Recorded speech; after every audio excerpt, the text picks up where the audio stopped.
হুমকি দিচ্ছিল, বলতেছিল কট দিবে, সেই জন্য ওদেরকে দিতে হইছে। ওরা আমাকে বাথরুমে নিয়ে যে ধুয়ে নিয়ে আসে আবার করতেছে।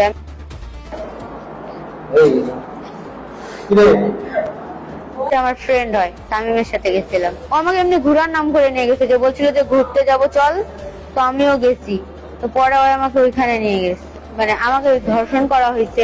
ওরা তিনজন মিলে আমাকে মানে জোর জবরদস্তি করে ধর্ষণ করছে। আমি নিষেধ করছিলাম অনেকবার করে, তাও ওরা আমাকে মানে ভয় দেখাচ্ছিল, অনেক হুমকি দিচ্ছিল, বলতেছিল কট দিবে, বলতেছে তামিমকে পুলিশে ধরা দিবে, যে সে বলতেছিল। তো সেই জন্য ওদেরকে দিতে হইছে। আবার ফের মানে আমি যে অসুস্থ হয়ে পড়ছি ওরা ওটা দেখেই না, ওরা আমাকে জোর করে মানে করতেছে। আমি যে কতবার করে নিষেধ করলাম, ওরা আমাকে বাথরুমে নিয়ে যে ধুয়ে নিয়ে আসে আবার করতেছে। আমি মানে এটা হচ্ছে আমার উপরে মনে করেন যে 12টা থেকে 3টা পর্যন্ত চলছেই। তারপরে পুলিশ আসে উদ্ধার করছে, নাহলে তো আমি কালকেই ওখানেই মরতাম। এটা হচ্ছে রাত 11টার ঘটনা। না, আমি বিকালে বের হয়েছি। বিকালে বের হয়ে আমি মুন্সিহাটের ওদিক গেছিলাম, তারপর ওর সাথে দেখা করছি। আমি ন্যায় বিচার চাই। আমার সাথে যে ন্যায় অন্যায়টা হয়েছে এটার আমি বিচার চাই, তাদের আমি ফাঁসি চাই।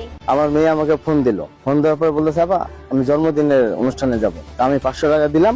500 টাকা দেওয়ার পর সে চলে গেল। এবার 9টার দিকে আমার সঙ্গে বাসায় যাওয়ার কথা, ফোন দিলাম 9টার দিকে সে বাসায় যাবে না, সে বান্ধবী বাসায় থাকবে। এই পর্যন্ত কথাবার্তা শেষ। তারপর তো পুলিশ আমাকে ফোন দিয়ে বলে 4টার দিকে তোমার মেয়ে ধর্ষিত হয়েছে, আসামি সহ গ্রেপ্তার। আমি বিচার চাই। সে রাতে 9টার দিকে আমার শ্বশুর ফোন দেয় যে কিছুক্ষণের মধ্যে বাসায় যাইতে হবে, তো বাসায় যাব। তার সাথে কন্ট্রাক্ট হয়েছিল মোবাইলে যোগাযোগ, টিকটকের মাধ্যমে যোগাযোগ, 7 দিনের পরিচয়। এই ফ্রেন্ড হিসাবে ঘুরতে গেছিল। তো এইভাবে নিয়ে যায় সে এবং তার 2জন বন্ধু সহ তাকে গণধর্ষণ করছে। তো আমি এর কঠোর শাস্তি চাই। বেতলা বাজার সমাজে মিন্টু মিয়া, আমাদের দ্বিতীয় আসামি রনি মিয়ার বাবা মিন্টু মিয়া গোদাম ঘরে একটা মোটরসাইকেল দ্রুত বের হয়ে আবার দ্রুত প্রবেশ করে। তখন তার সন্দেহ হলো, তাদেরকে আটক করে ভেতরে প্রবেশ করে। ভেতরে প্রবেশ করে দেখেন আরো 2জন সেখানে আছে এবং পাশে একটা ছোট্ট একটা কক্ষ রয়েছে, সেখানে একটা মেয়ে রয়েছে।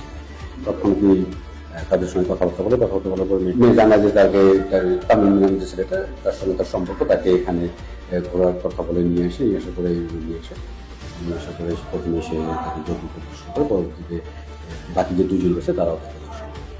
আমাকে জানালো, আমি তৎক্ষণাৎ আরো 3বার সেখানে পাঠাই সার্ভিস স্টেশনে।